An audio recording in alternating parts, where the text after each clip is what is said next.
નમસ્કાર, હું તો બોલીશમાં હું રોનક પટેલ આપનું સ્વાગત કરું છું. હું તો બોલીશના જે સતત 1963મો એપિસોડ અને 1963મા એપિસોડના 3 મુદ્દા છે. પહેલો મુદ્દો છે કેમ ન ટાળી શકાયું લઠ્ઠાકાંડ. બીજો મુદ્દો છે વાવવામાં સુરા જાળવણીમાં ઝીરો. પ્લાન્ટેશનના નામે ફોટોગ્રાફી કરવી અને પછી એ વાવેલા રોપેલા વૃક્ષ પ્લાન્ટનું કોઈ પણ પ્રકારનું જતન ન થતું હોય ને તેનો આજે પર્દાફાશ કરવો છે. પ્રશાસન અને વન વિભાગ આ બંનેની કેવી બેદરકારી છે ને એનો ખુલાસો કરવો છે. અને ત્રીજો મુદ્દો છે ખાંડ કેમ થઈ રહી છે મોંઘી. પરંતુ શરૂઆત કરીએ લઠ્ઠાકાંડના મુદ્દાથી.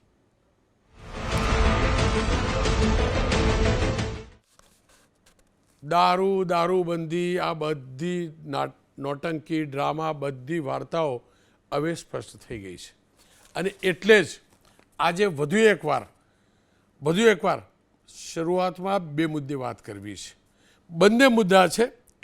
પહેલો મુદ્દો છે ભાવનગરનો લઠ્ઠાકાંડ અને એનો જ બીજો ભાગ છે પવિત્ર ધામમાં દારૂની મહેફિલ. કેવો દંભ કરીએ છીએ, કેવી ડ્રામેબાજી થાય છે, જીવલેણ ડ્રામેબાજી થાય છે, તેનો પર્દાફાશ કરવો છે. શરૂઆત ભાવનગરની કરવી છે અને ભાવનગરમાં પણ 2 મુદ્દે આજે વાત કરવી છે. ભાવનગરના લઠ્ઠાકાંડની અંદર પહેલો મુદ્દો છે લઠ્ઠાકાંડમાં પોલીસની તપાસ અને બીજો મુદ્દો છે સ્થાનિક પોલીસની નફટાઈ. હું સ્પષ્ટ કહું છું, સ્થાનિક પોલીસની નફટાઈ એના કારણે આ ખેલ થયો છે. જોકે 2 પોલીસ ઇન્સ્પેક્ટર સસ્પેન્ડ ચોક્કસથી કરાયા છે, પણ ખેલ કેવો થયો ને એ જાણવું સમજવું છે. શરૂઆત કરવી છે પોલીસની તપાસથી, કારણ કે એસએમસી એટલે કે સ્ટેટ મોનિટરિંગ સેલ આની તપાસ કરે છે.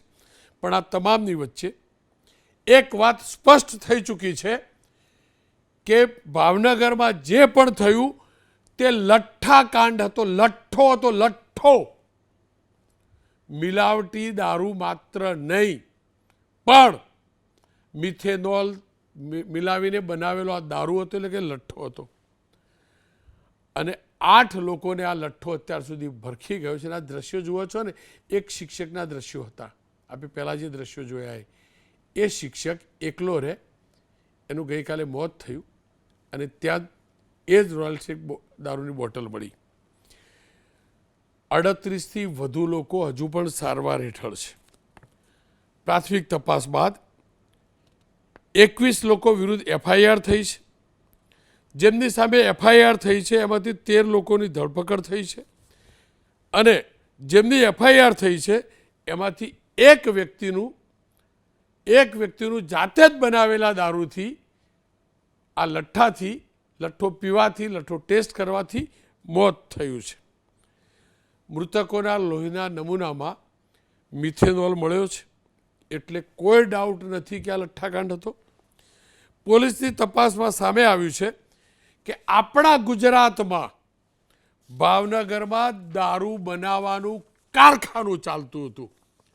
સ્ટેટ મોનિટરિંગ સેલ જે તપાસ કરે છે તેના ધ્યાનમાં આવ્યું છે કે નરેન્દ્ર, રહીશ અને જુબેર સાથે મળી ગૌતમ સોલંકી નામનો આ બુટલેગરનું આ રીતસરનું ષડયંત્ર હતું.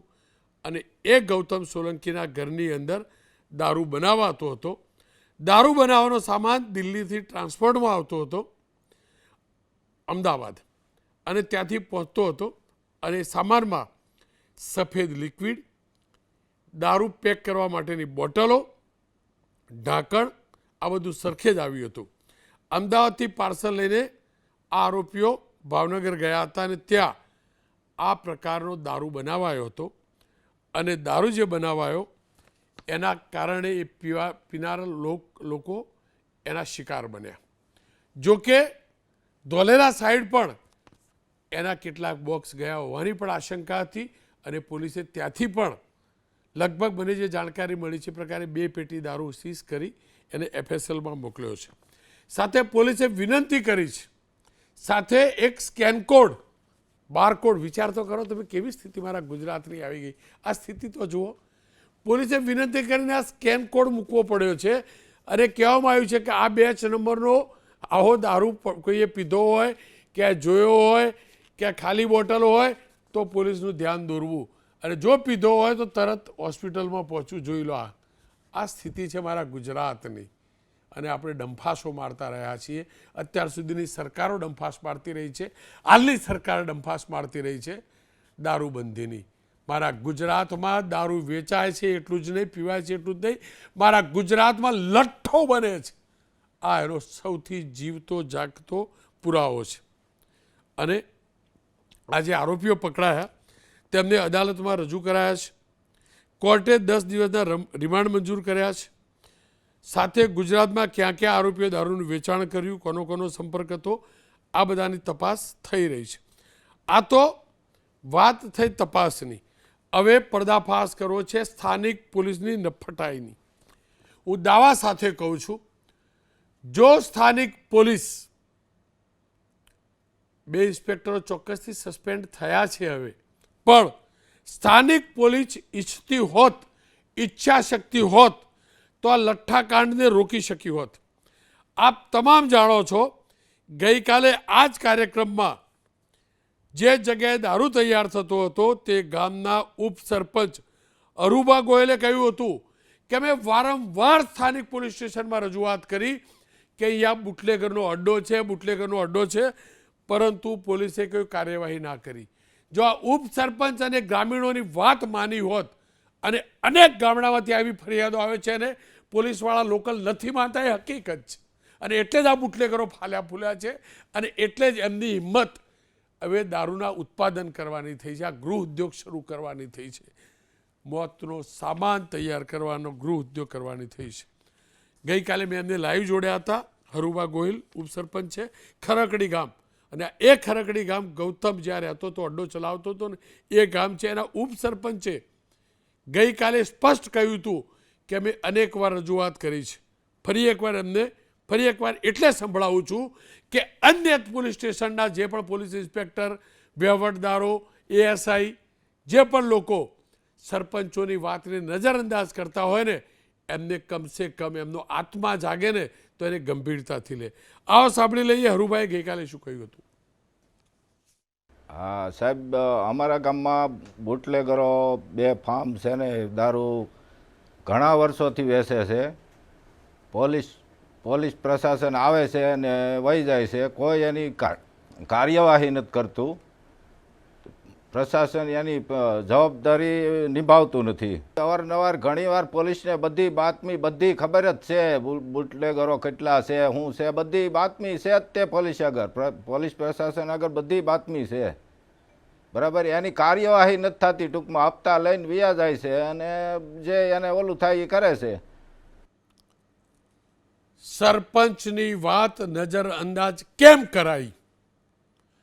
પોલીસ ઇન્સ્પેક્ટર સસ્પેન્ડ કરવા એકમાત્ર રસ્તો નથી. કાલે ફરી એકવાર ઇન્સ્પેક્ટર ઇન્સ્ટોલ પણ થઈ જશે. પણ સવાલ એ છે કે જ્યારે ઉપસરપંચ અને ગ્રામજનો દાવો કરે છે, અને જો એનો દાવો સાચો હોય તો આનાથી દુર્ભાગ્યપૂર્ણ કશું ન હોઈ શકે, અને હું એટલે કહું છું, મહદઅંશે ભરોસો પણ છે સાચો હશે, કારણ કે આ જ થતું રહ્યું છે. કેટલાક પોલીસ કર્મીઓ, કેટલાક પોલીસ અધિકારીઓને એ વ્યક્તિઓ અળખા લાગે છે જે ફરિયાદ કરે છે, અરજી કરે છે, રજૂઆત કરે છે, વાલા લાગે છે આ બુટલેગરોને. એટલે આ કાંડ થયો છે, એટલે જ પેલા ગૌતમ દફ્ફટની આટલી હિંમત વધી. એને ખબર તો હશે ને કોઈ એનું કશું ઉખાડી નથી લેવાનું ને, એટલે એને દારૂ બનાવવાનું ચાલુ કર્યું, અને એ જ દારૂ બનાવતા લઠ્ઠો બનાવતો થઈ ગયો. હવે પોલીસની બીજી નફટાઈ જોજો. આ નફટાઈ તમામ પોલીસવાળાઓએ ધ્યાનમાં રાખવા જેવી છે. અને મહેરબાની કરીને કહું છું, હવે આ ખેલ ના કરતા. બહુ ખેલ કરી લીધો. ગઈકાલે જે આ કાંડ સામે આવ્યો એ પહેલાં આ જે દારૂ બનાવવાવાળું આખું જે ગ્રુપ હતું, એ પૈકીનો એક હતો નરેન્દ્ર યાદવ. જે 8 લોકો મર્યા છે એ પૈકીનો નરેન્દ્ર યાદવ હતો. અને આ નરેન્દ્ર યાદવ લઠ્ઠો બનાવતી ટોળકીમાં હતો.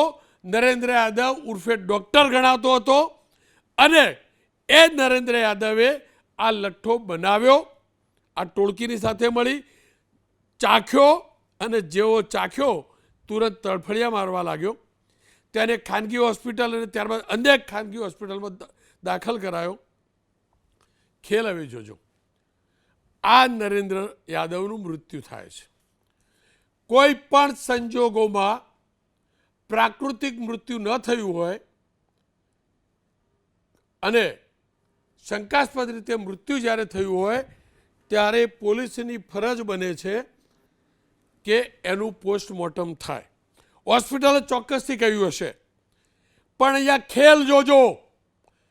ત્યાંની એએસઆઈએ આરોપ છે પ્રમાણે કહું છું, જે સસ્પેન્ડ થઈ ચૂકી છે, એ એએસઆઈએ એમના પરિવારજનો એમ કહે છે કે અમારે પોસ્ટમોર્ટમ નથી કરાવવું એવું એસ્ટાબ્લિશ કરવા માટે એમના પરિવારનું વિડીયો રેકોર્ડિંગ કરાયું, મને જે જાણકારી છે એ પ્રકારે. અને પછી કોઈ પણ પ્રકારના પોસ્ટમોર્ટમ સિવાય આ નરેન્દ્ર યાદવ એનું શબ એના પરિવારજનોને સોંપવામાં આવ્યું અને શબ એમપી પહોંચી ગયું. જો એ મિનિટે એ સેકન્ડે જ પોસ્ટમોર્ટમ કરાવ્યું હોત અને મેડિકલ રિપોર્ટ જોયા હોત તો આ મિથેનોલ સ્પષ્ટ થતે.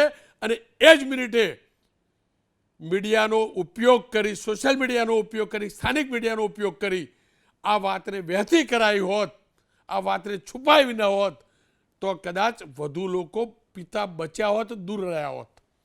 પરંતુ આ ના કર્યું. હું એટલે જ કહું છું, આ નફટાઈ છે. તમે પોસ્ટમોર્ટમ નથી કરાવતા.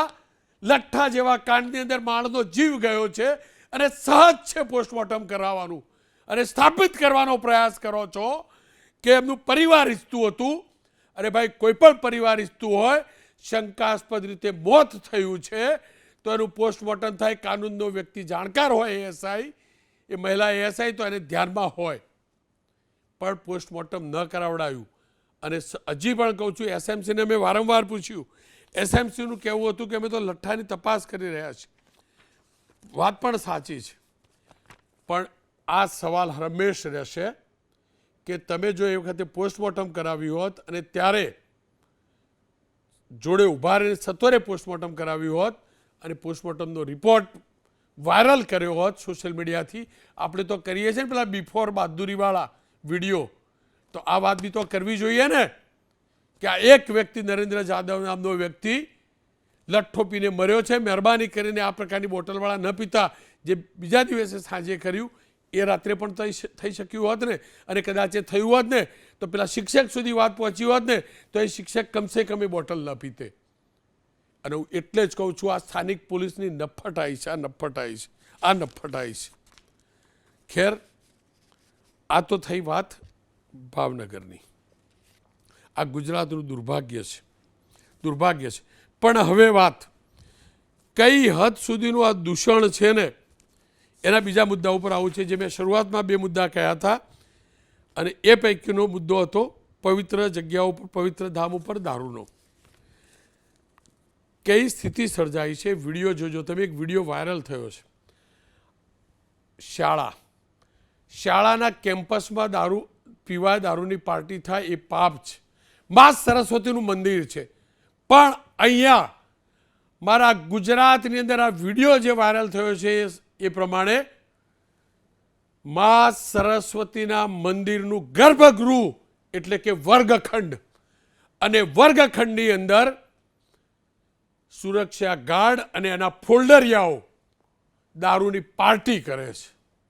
એનો આ વિડીયો વાયરલ થયો છે. સુરતની મહાનગરપાલિકા સંચાલિત નગર પ્રાથમિક શિક્ષણ સમિતિના બેસ્તાન વિસ્તારની સિદ્ધાર્થનગરની આ શાળાના વર્ગખંડની અંદર દારૂની પાર્ટી થાય છે. આ વિડીયો વાયરલ થયો છે. 4 કે 5 દિવસ જૂનો આ વિડીયો ગણાય છે. પણ દુઃખદ વાત જોજો, આ વિડીયો કોને બનાવ્યો ખબર છે? વિદ્યાર્થીઓ બનાવ્યો. પછી પેલા કંઈક ગાર્ડે માફી માગી, પણ વાત વણસી અને ફરીથી આ વાયરલ થયો. આ છે મારું ગુજરાત અને દંભ કરીએ છીએ નશાબંધીનો પવિત્ર ધામ, મા સરસ્વતીનું ધામ. એની અંદર આ ખેલ ચાલે છે ને, આ ખેલ ચાલે છે. અને એટલે જ રાજેન્દ્ર કાપડિયા ચેરમેન છે નગર પ્રાથમિક શિક્ષણ સમિતિના. એમને શું કહ્યું છે ને એ સાંભળી લો. ગઈકાલે જ્યારે 5:30 વાગે મીડિયાના માધ્યમ દ્વારા મને માહિતી આપવામાં આવી કે આ પ્રમાણેનો વિડીયો વાયરલ થયો છે અને તપાસ કરતાં માલુમ પડ્યું કે આ ભેસ્તાનમાં આવેલી 77 નંબર અને 248 નંબરની શાળામાં આ બનાવ બન્યો છે. અને ત્યાર પછી નિરીક્ષકો અને આચાર્યો પાસે એની તપાસ કરવામાં આવી તો એવી માહિતી મળી કે લગભગ 15-20 દિવસ પહેલાંનો આ વિડીયો છે. વોચમેન દ્વારા બાળકોને શાળાના મેદાનમાં ના રમવા દેતા બાળકોએ આ જે પાર્ટી મનાવતા હતા એનો વિડીયો બનાવીને વાયરલ કરતાં પહેલાં વોચમેન સાથે સેટલમેન્ટ માટે ગયા હતા અને વોચમેને માફી માંગી હતી કે કંઈ શું બીજું કારણ હશે અને બાળકોએ વિડીયો ડિલીટ કર્યો હતો. પરંતુ કોઈક બીજા વિદ્યાર્થી પાસે આ વિડીયો હશે અને એ વિડીયો વાયરલ થયો છે. અને જ્યારે આ તપાસમાં તે સવારે પણ નિરીક્ષકોને મોકલવામાં આવ્યા અને આચાર્યને, તો પોલીસ સ્ટેશનમાં આ વોચમેનની ધરપકડ કરવામાં આવી છે. એની સાથે જે 4 ઈસમો હતા એમની પણ ધરપકડ કરવામાં આવી છે અને પોલીસના રિપોર્ટ આવ્યા બાદ વધુ માહિતી આપણે મળશે. પરંતુ એ પહેલાં વોચમેનને માંથી ડિસમિસ કરવામાં આવ્યો છે. એમની જગ્યાએ બીજા વોચમેનને બેસાડવામાં આવ્યા છે. નગર પ્રાથમિક શિક્ષણ સમિતિ તરફથી સિક્યુરિટીને નોટિસ આપવામાં આવી છે અને એના સુપરવાઇઝરને પણ નોટિસ આપવામાં આવી છે. હા, ચોક્કસ કરી શકાય, પરંતુ સાહેબ આ પોલીસ તપાસ કર્યા પછી અત્યારે એ 4 ઈસમો પોલીસ સ્ટેશનમાં છે, એમની તપાસ થઈ રહી છે. એનો રિપોર્ટ આવ્યા પછી કોઈક બીજી સ્કૂલમાં પણ આવું બન્યું હોય એની પણ તપાસ કરીને ચોક્કસ સિક્યુરિટીને આપણે કરી શકીએ, બ્લેકલિસ્ટ કરી શકીએ. સાહેબ આ ખૂબ જ ગંભીર બાબત છે. શાળાના પરિસર હોય કે શાળાનું મકાન હોય ત્યાં કોઈ પાર્ટી પણ ના કરી શકાય. આ તો દારૂની મહેફિલ કરી રહ્યા છે, એ ખૂબ જ ગંભીર બાબત છે. અને બીજી કોઈ શાળામાં આવું કંઈક થતું હોય તો એની પણ અમે તપાસ કરીશું અને ચોક્કસ એનો રિપોર્ટ બહાર કાઢીને આના માટે પણ ખૂબ જ ગંભીરતા દાખવીશું.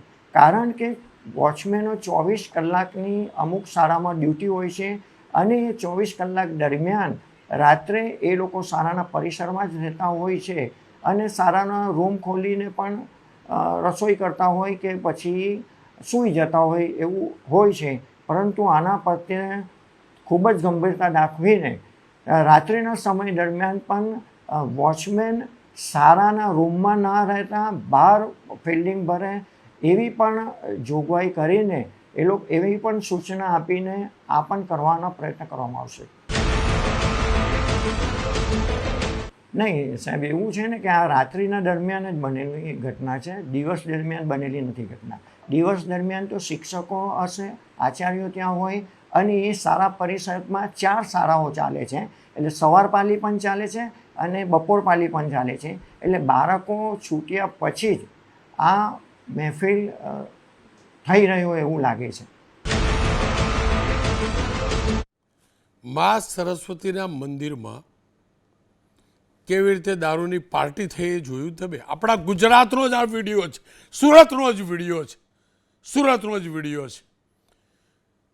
હર્ષભાઈ સંઘવી સાહેબ મારા ગુજરાતના જે ગૃહમંત્રી છે ને એમના શહેરનો વિડીયો છે. નગરપાલિકા મહાનગરપાલિકામાં બીજેપીનું શાસન છે. શું એ વિસ્તારના કોર્પોરેટરોનું ધ્યાન નહીં હોય? નગર પ્રાથમિક શિક્ષણ સમિતિ પણ ધ્યાન નહીં રાખતું હોય? છાંટા પાણીને તમે સ્વીકારી લીધું છે ને તો આ દબ બંધ કરી દો.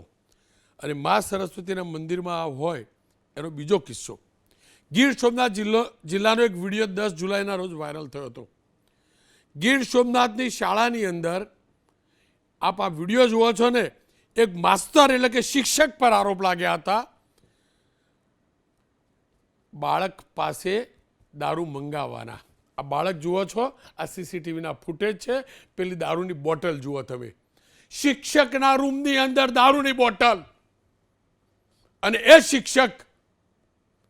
શિક્ષક એટલે મા સરસ્વતીના મંદિરનો પૂજારી ગણાય.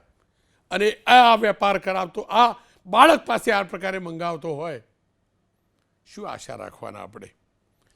અને હવે વાત મા સરસ્વતીના મંદિર પછી મંદિરના પૂજારીની. તાજેતરમાં એક વિડીયો વાયરલ થયો છે. કહેવાય છે કે વિડીયો જૂનો છે, પણ એ વિડીયો વેરીફાઈ ચોક્કસ થયો છે. જુનાગઢ આપણું પવિત્ર તીર્થધામ, અને આરોપ લાગ્યા છે જે વિડીયો ઉપરથી, વાયરલ વિડીયો છે, હું ફરીથી કહું છું, હનુમાનધારા મંદિર સાથે સંકળાયેલા 2 સંચાલકો દારૂ પીતા હોવાનો આ વિડીયો વાયરલ થયો છે સોશિયલ મીડિયામાં. જુનાગઢ પોલીસે વાયરલ વિડીયો બાદ હરકતમાં આવેલી. જ્યારે ત્યારે બંને ભાઈઓને પોલીસ સ્ટેશન લઈ જઈ પૂછપરછ હાથ ધરવામાં આવી. ત્યાં રિપોર્ટ ફાઇલ થયો હતો. ત્યારે એવું અમારા રિપોર્ટર ગયા અને અમારે જે રિપોર્ટ ફાઇલ કર્યો હતો ત્યારે પોલીસે એવું કહ્યું કે વિડીયો જૂનો છે, તો ફરિયાદ કેમ નોંધવી અને આરોપીની પૂછપરછમાં તમે સ્વીકાર્યું છતાં ગુનો કેમ નહીં નોંધાય? જુઓ તો ખરા, આ જુઓ તમે, આ જુઓ. અને વાર્તાઓ કરીએ છીએ, ડંપાસ મારીએ છીએ, લઠ્ઠો જ થાય. આ જ પ્રકારની સ્થિતિ હોય તો ઝીરો ટોલરન્સ, ચમરબંધી, બહુ વાર્તાઓ થઈ ગઈ. અને એટલે જ આ ચર્ચામાં જોડી રહ્યો છું. એમજી કનેરિયા સાહેબ નિવૃત્ત પોલીસ અધિકારી છે. પરેશભાઈ શાહ વરિષ્ઠ પત્રકાર છે ભાવનગરથી. કનેરિયા સાહેબ, સુરતને હું જાણું છું, હું બદનામ કરવા નથી માગતો, પણ છાંટો પાણી સુરતની અંદર કોઈ નવી વાત નથી. કેટલાક પરિવારો પ્રેમથી બેસીને પીવે છે. ગૌરવ પથ ઉપર પણ કેટલાક પીતા હતા. પહેલાં હાલની સ્થિતિ હું નથી જાણતો, તોફાન કરતા નહોતા કોઈ. અને કેટલાક સમાજની અંદર સામાજિક કાર્યક્રમોમાં દારૂ પીવાય છે. આ હકીકત છે, આ હકીકત છે. ન્યુસન્સ નથી ત્યાં, એ પણ હકીકત છે. દારૂબંધીનો અમલ નથી થઈ શકતો, એ પણ હકીકત છે. પણ તમારા સુરતમાં કનેરિયા સાહેબ શાળામાં પાર્ટી થવા લાગી. મને હવે કહો, આ ગુજરાત પોલીસ અને આ જ પ્રકારની જો સિસ્ટમ હોય તો આ લઠ્ઠો નવી વાત થોડી છે. તમને લાગે છે કે ગુજરાતમાં હવે ભવિષ્યમાં લઠ્ઠો નહીં થાય? આ ડ્રાઈવ શરૂ કરી દીધી. પોલીસ વડા સાહેબનો પરિપત્ર આવી ગયો, ડ્રાઈવ. એટલે ડ્રાઈવ શરૂ કરવાની.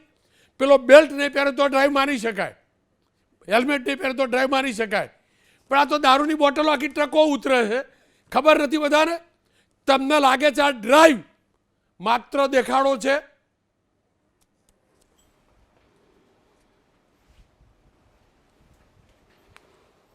રોનકભાઈ નમસ્તે.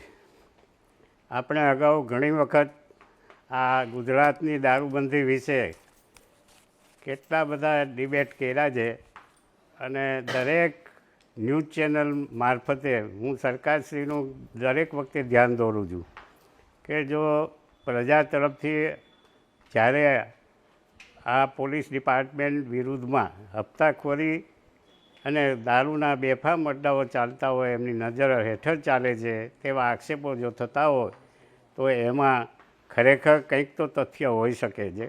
અને પોલીસ ડિપાર્ટમેન્ટ વારંવાર આ બાબતે બદનામ થાય છે.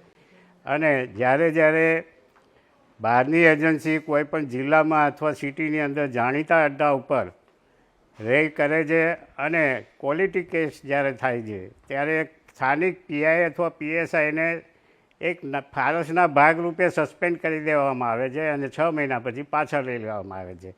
પરંતુ મેં વારંવાર કીધું છે કે જિલ્લાની અંદર જો આવા લિસ્ટેડ બુટલેગરનું જાણીતી જગ્યા ઉપરથી જો ક્વોલિટી કેસ બહારની એજન્સી કરી જાય તો એના માટે એક એસપી જ જવાબદાર ગણાય છે.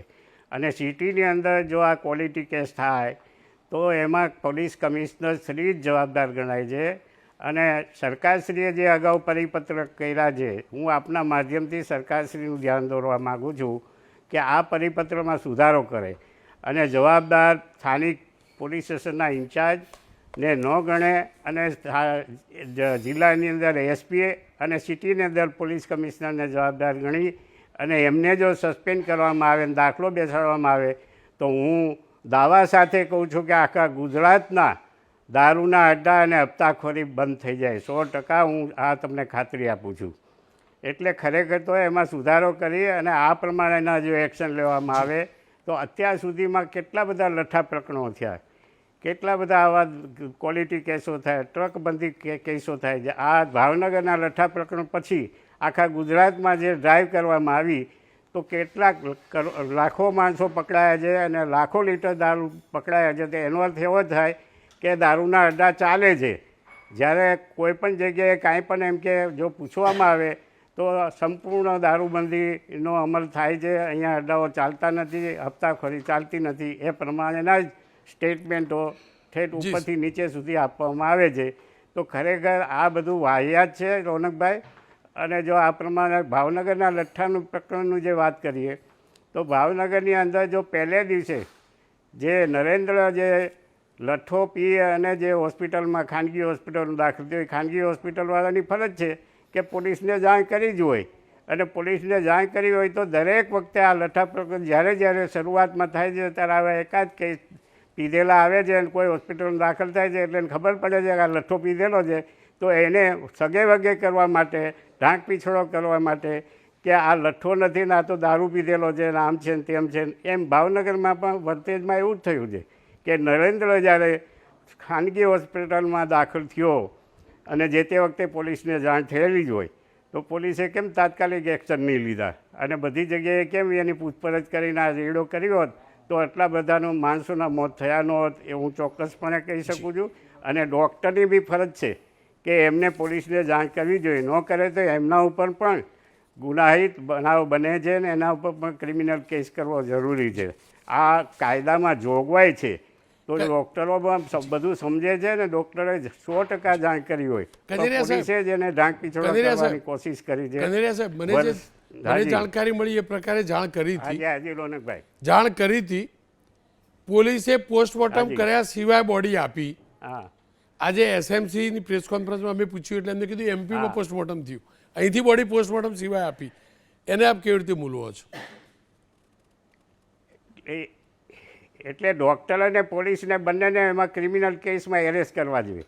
કારણ કે પોલીસે પોસ્ટમોર્ટમ કર્યા વગર આ ડેડ બોડી કેમ આપી તો એ પુરાવાનો નાશના ભાગરૂપે એમને ક્રિમિનલ કેસમાં એરેસ્ટ કરવા જોઈએ. તો જેથી કરીને ફરીથી આવા બનાવો બનતા અટકે. દરેક જગ્યાએ આવું બને છે રોનકભાઈ. સુરત જિલ્લામાં જ બી આવા જે લઠ્ઠા પ્રકરણ થયું ત્યારે આવું જ થતું હતું કે આ જિલ્લાની જ છે, સિટીની નથી, સિટીની જ છે, જિલ્લાની નથી, એમ કરી અને 2-3 દિવસ સુધી ધક્કા માર્યા અને પછી ખબર પડી કે અહીં તો કેટલા લગભગ 40-50 માણસો મોત થયું. ત્યારે એને ગંભીરતાથી લેવામાં આવેલું. શરૂઆતમાં ગંભીરતાથી લેવામાં આવતું જ નથી. દરેક જગ્યાએ બરોડામાં થયેલા, અમદાવાદમાં થયેલા કે બોટાદમાં થયેલા, બધી જગ્યાએ આવું થાય છે. અને એક પણ આ લઠ્ઠા પ્રકરણમાં કોઈ પીઆઈથી ઊંચા જવાબદાર અધિકારીને સસ્પેન્ડ કર્યા નથી અથવા એના ઉપર ક્રિમિનલ કેસ કર્યા નથી. જેના કારણે આ જે દૂષણ છે એ ફાલે ફૂલ્યું છે અને એને અટકાવવા માટે જો ખરેખર દિલથી ને મનથી સરકાર ઈચ્છે તો હું જે સૂચનો કરું છું એનો જો અમલ કરવામાં આવે તો 100% આ હપ્તાખોરી અને દારૂના અડ્ડા બંધ થઈ જાય. કનેરિયા સાહેબ, દર્દ સાથે હવે તો એવું કહેવું પડે કે જે પ્રકારે આ ગૃહ ઉદ્યોગના રૂપમાં શરૂ થઈ ચૂક્યું છે ને આ દારૂ બનાવવાનું, ક્યાંક સ્ટાર્ટઅપ બાટઅપથી 2 નંબરમાં સબસિડી ના લઈ આવવા આ લોકો, કે અલગ પ્રકારનું સ્ટાર્ટઅપ કરીએ છીએ પછી દારૂ બનાવતા હોય એ પણ હવે તો ડર લાગવા લાગ્યો. ખેર, આપનો ખૂબ ખૂબ આભાર. રાજેન્દ્ર કાપડિયા સાથે તો વાત કરીને શાળાની વાત સમજ્યા હતા પણ ભાવનગરની વાત સમજવી જરૂરી છે. વરિષ્ઠ પત્રકાર પરેશભાઈ શાહ એમની સાથે વાત કરી છે ને એ જોઈ લઈએ. પરેશભાઈ, આપ લાંબા સમયથી એ વિસ્તારમાં રિપોર્ટિંગ કરો છો, સિસ્ટમને જાણો છો, સમાજ જીવનને પણ જાણો છો. મારે એટલું જ જાણવું ને સમજવું હતું, આ જે લઠ્ઠાકાંડ થયો તે માટે આપ કોને જવાબદાર માનો છો આપના અનુભવના આધારે અને અત્યાર સુધીની કાર્યવાહીના આધારે જાણવું હતું? લઠ્ઠાકાંડ અંગે આપણે જોઈએ તો છેલ્લા ઘણા સમયથી ગુજરાતમાં અમુક સમયે લઠ્ઠાકાંડ ચાલુ જ રહે છે. આની પહેલાંનો જે લઠ્ઠાકાંડ થયો હતો એ 2022માં બોટાદમાં થયો હતો અને તેની અંદર 50થી વધુ લોકોના મૃત્યુ પણ થયા હતા. ત્યારે સુભાષ ત્રિવેદી નામના અધિકારીની દ્વારા સ્પેશિયલ ટીમ ઇન્વેસ્ટિગેશન કરવાનું સોંપવામાં આવ્યું હતું અને સુભાષ ત્રિવેદી દ્વારા ત્યારે જે ભલામણો કરવામાં આવી હતી તે આજની તારીખે પણ તેનો અમલ નથી થઈ રહ્યો અથવા એક બક્સામાં મૂકી દેવામાં છે. આજે એક સ્પેશિયલ ટીમ ઇન્વેસ્ટિગેશન કરી અને એણે જે ભલામણો આપી એની ઉપર જો અમલ થયો હોત તો ભવિષ્યમાં થતા લઠ્ઠાકાંડ રોકી શકાયા હોત. આપણે ગુજરાતમાં જોઈએ છીએ કે કાગળ ઉપર દારૂબંધી છે, કાગળ ઉપર જ છે, એ ફાઇનલ છે. બાકી ગુજરાત આખામાં આપણને દારૂ કયા ખૂણે ન મળે એ વિચારવું પડે. આપણે ગાંધીનું ગુજરાત છે એટલે દારૂબંધીની છૂટી કરવી ન દેવી જોઈએ એવી વાતો કરીએ છીએ, પણ ગાંધીના ગુજરાતમાં ગિફ્ટ સિટીમાં બધી છૂટ હોય તો બીજા માણસોને શું કામ નથી આપતા? અને આ કારણોસર તે જે રીતે ગેરકાયદેસર દારૂની પ્રવૃત્તિ ધમધમી રહી છે, જે અત્યારે જે સીટ ઉપર અધિકારીઓ છે, પોલીસ અધિકારી કે બીજા પણ, તેની માટે એક સાઇડનું બહુ મોટી ઇન્કમનું સાધન છે. આવા અનેક કારણોસર જ્યારે આવા કાંડ બને છે ત્યારે થોડોક સમય તંત્રમાં સળવળાટ રહે છે, પછી પાછું ઠંડી ઓલામાં ગયું છે. આપણે સુભાષ ત્રિવેદીની ઇન્વેસ્ટિગેશન ટીમની જ વાત કરીએ તો તેણે એ સમયે જ કહ્યું હતું કે મિથાઇલ અને જેવા તત્વો જે દારૂમાં વપરાય છે તેની ઉપર કડક વોચ રાખવી જોઈએ. જ્યાં ઉત્પાદન થતું હોય ત્યાંથી સહેજ પણ બહાર ન જવું જોઈએ. પણ આજની તારીખ સુધી એનો કોઈ અમલ નથી. મિથાઇલ આપણે જોઈએ તો ગમે ત્યાં મળતો હોય છે. જે લોકો અભણ માણસો છે એની પાસેથી મિથાઇલ મળ્યું છે અને એને કારણે જ આવી ઘટનાઓ બને છે. તો કોઈ પણ સ્પેશિયલ ટીમ ઇન્વેસ્ટિગેશન જ્યારે આપણે રચી હોય એની પાછળ કરોડો રૂપિયા બરબાદ કર્યા હોય, પછી તેની ભલામણોનો જો અમલ ન થવાનો હોય તો આ બધું આપણે જોઈએ તો બધું પાણી જ છે. મોટાભાઈ, બોટાદવાડામાં તો સરકાર એવું કહેતી રહી કે લઠ્ઠાકાંડ નહોતું, કેમિકલ કાંડ હતું. કદાચ ખુલીને પહેલી વાર માન્યું કે આ લઠ્ઠાકાંડ છે. એમાં તો કેમિકલ કહેતા હતા કે દારૂ નહોતો મળતો એટલે કેમિકલ પીધું. પણ પોલીસ પ્રશાસન કેટલી જવાબદાર આ સ્થિતિ માટે, જે આ ઘટનાક્રમ થયો ને એને ઉદ્દેશીને અનુલક્ષીને અને અત્યાર સુધીના આપના અનુભવના આધારે? પોલીસ પ્રશાસન આ ઘટનામાં 100% જવાબદાર છે. આ કોઈ પણ દારૂની ઘટના રોકવા માટે અથવા કોઈ પણ ગેરકાયદેસર પ્રવૃત્તિ રોકવા માટે પોલીસ પોતે ધારે તો એક વસ્તુ પણ ન થઈ શકે એવું આપણે દુનિયામાં માનીએ છીએ અને હકીકત છે આ વસ્તુ. જો પોલીસ ધારે તો કોઈ પણ ગુનો બનતા પહેલાં જ અટકાવી શકે છે. આપણે જોઈએ છીએ ઘણીવાર સીએમ કે મુખ્યમંત્રી કે પ્રધાનમંત્રીનો કાર્યક્રમ હોય તો તેનામાં કોઈ કાળો વાવટો ન ફરકાવી જાય એની માટે વિરોધ પક્ષથી માંડીને બધાને આ લોકો અગાઉ લઈ લે છે. બરોબર છે? તો આવી જ ગેરકાયદેસર પ્રવૃત્તિ સામે એ લોકો અગાઉ પગલાં કેમ નથી લેતા? 100% આપણી સિસ્ટમ, પોલીસ ખાતું, નશાબંધી આબકારી ખાતું, ટોટલ ખાતા આની માટે જવાબદાર છે. પોલીસનું ધ્યાન ભટક્યું છે કે પછી પોલીસ જાણી જોઈને બેદરકારી દર્શાવે છે? પોલીસનું કોઈ ધ્યાન ભટક્યું નથી. પોલીસ બેદરકારી પણ ન દેખાડતી. આ બધી મિલીજુલી એક રમત છે. આપણે વર્ષોથી જોઈએ છીએ. અત્યાર સુધીમાં ઘણા બધા પોલીસવાળા દારૂને આમથી આમ ફેરવવામાં પણ પકડાણા છે. આપણે સાંભળીએ છીએ ઘણી બધી જગ્યાએ કે ફલાણા પોલીસવાળાની આની યારે ભાગીદારી છે, આ છે. આ બધું પુરવાર કરવું અઘરું હોય છે એટલે કોઈ બોલતું નથી. પણ છાપામાં અવારનવાર આવા સમાચાર અટકતા હોય છે કે પોલીસમેન એટલી દારૂની બોટલ સાથે પકડાવો, આ રીતે ગાડી પકડાવો. આવડો મોટો લઠ્ઠાકાંડ થયા પછી પણ આજે બરવાળામાં 2 મોટી ગાડી ભરીને દારૂ પકડાણો છે. વાત પોલીસની સાથે સાથે રાજનેતાઓની પણ કરી લઈએ. દરેક ગામમાં સરપંચ હોય, તાલુકા જિલ્લા પંચાયતના સભ્યો હશે, ધારાસભ્યો હશે, સાંસદ હશે. આપ શું માનો છો? આ બધાના ધ્યાન બારા ધંધો તો નહીં ચાલતો હોય? તેમની દખલગીરી, તેમના આશીર્વાદ 100% કેટલા જવાબદાર? 10%. 100% તેમની દખલગીરી, તેમના આશીર્વાદ અને તેમની મીઠી નજર હેઠળ જ આ ધંધો ચાલી રહ્યો છે. કોઈ પણ ગામનો સરપંચ એમ કહેતો હોય કે મને ખબર નથી મારા ગામમાં શું થઈ રહ્યું છે, તો એ વાત ખોટી હોઈ શકે.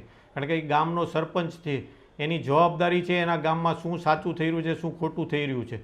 હા, એક વસ્તુ છે, ઘણીવાર તેને ન ગમતું હોય પણ તોય તંત્રની મીઠી નજર હેઠળ ઘણીવાર આવા કામ થતા હોય છે. આપણે થોડોક સમય પહેલાં સોશિયલ મીડિયામાં એમાં જોયું હતું કે એક યુટ્યુબરે ડ્રોન ઉડાડી અને અમુક દારૂના અડ્ડાની માહિતી પોલીસને સોંપી હતી. તો પોલીસે ઉપરથી તેને ડ્રોન ઉડાડવા માટે થઈને તેની ઉપર ગુનો દાખલ કર્યો હતો. દારૂના અડ્ડાવાળા તો આજની તારીખે એમનેમ જ હતા, પણ પોલીસે એ ડ્રોન ઉડાવનાર જે પત્રકાર હતો, યુટ્યુબર, એની ઉપર ગુનો દાખલ કર્યો. આ હકીકત તો વાસ્તવિકતા છે ગુજરાતની.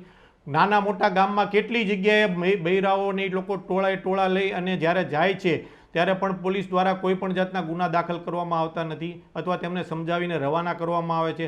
ઘણી બધી ઘટનાઓમાં તો જે લોકો ફરિયાદી છે એની સામે કોઈ આડી અવળી કલમો કરીને 1-2 ગુના દાખલ કરી દેવામાં છે કે માણસ ફરીવાર આ માટે આવે જ નહીં. એ માટે દારૂ સ્વાસ્થ્ય માટે હાનિ કરતા છે, હકીકત છે. પણ જે પ્રકારની સ્થિતિ સર્જાય છે અને દારૂબંધીનો દંભ થઈ રહ્યો છે ને, ત્યારે બે વાતો યાદ આવે છે. એક, નીતિનભાઈ પટેલ જ્યારે નાણામંત્રી હતા ત્યારે નીતિ આયોગમાં એમને રજૂઆત કરી હતી કે અમારા ત્યાં દારૂબંધીના કારણે એક્સાઇઝની આટલા કરોડ રૂપિયાની આવક અમને જાય છે, નથી મળતી. અને બીજી દલીલ, શંકરસિંહ વાઘેલા, રાજ્યના પૂર્વ મુખ્યમંત્રી, તેમને કહ્યું હતું દારૂબંધી હટાવવી જોઈએ, કમસે કમ સારી ક્વોલિટીનો દારૂ મળે તો ખરો અને લોકોને રોજગારી મળે. હું બંનેમાંથી એકના પણ નિવેદનને જસ્ટિફાય કરવા નથી માગતો, પણ હા, બાપુની વાત, બાપુ એટલે રાજનીતિવાળા બાપુ, શંકરસિંહ બાપુની વાત સાથે સંમત એટલે નથી થતો કારણ કે મારા પ્રદેશની અંદર જ્યારે દહીં, દૂધ, પનીર શુદ્ધ ના મળતું હોય તો પછી શુદ્ધ દારૂની તો અપેક્ષા ક્યાંથી રાખી શકાય? જો પેલામાં માફિયા હોય તો જન્મજાત લીકર માફિયાઓ છે, જે જન્મજાત ગેરકાયદેસર કરે છે, એ લઠ્ઠો જ વેચે અને લઠ્ઠો રોકવાની જવાબદારી સરકારની છે, પ્રશાસનની છે. દર વખતે તપાસની વાર્તા ન હોય, લોકોના જીવ જાય છે, ગરીબ મરે છે અને છેલ્લે કન્વિક્શન કોને થયું ને એનો રેકોર્ડ પણ પોલીસે રજૂ કરવો જોઈએ ને, તો સ્પષ્ટ થશે કે આ લઠ્ઠો ખરેખર રોકાય છે કે નહીં. બાકી પૂર્ણ વિરામ ક્યારે નથી આવવાનું આ પ્રશ્નાર્થ હતો, છે અને રહેશે કે શું હવે ગુજરાતમાં લઠ્ઠાકાંડ નહીં થાય એ હરમેશ પ્રશ્નાર્થ રહેશે. જો પૂર્ણ વિરામ મૂકવો છે ને તો નૈતિકતા પર ભાર આપવો પડશે અને ભાર આપવાની શરૂઆત ગૃહ વિભાગના અધિકારીઓએ કરવી પડશે. બાકી લોકો મળતા રહેશે, આ પ્રકારે ચર્ચા થતી રહેશે.